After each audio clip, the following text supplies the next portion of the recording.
Serikali ya kaunti ya Kajiado imewaamurisha wakazi wanaoishi kwenye maeneo ya mito kuhama katika kipindi hiki cha mvua ili kuepuka madhara kuhusu mafuriko yaliyoshuhudiwa miaka iliyopita na maafa kutokea. Kwenye kikao na wakazi hao walioonywa kutopuuza wito wa kuhama, anavyoarifu mwanahabari wetu Frida Okachi.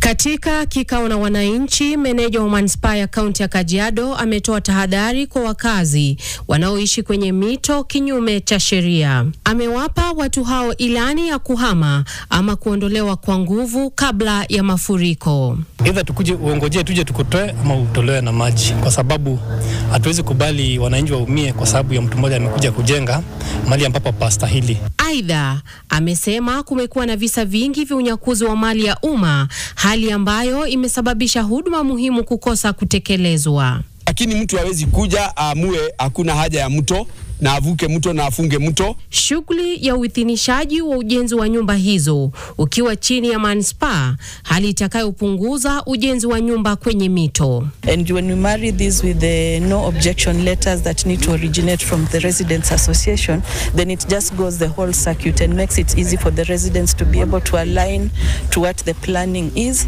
Hapo awali, serikali ya kaunti ya Kajiado imekuwa ikitoa tahadhari kuhusu mafuriko, ila kupuuzwa na hatimaye maafa kupatikana haswa kwenye miji ya Ngong, Ongata Rongai, Kiserian na Kitengela. Frida Okachi, NTV.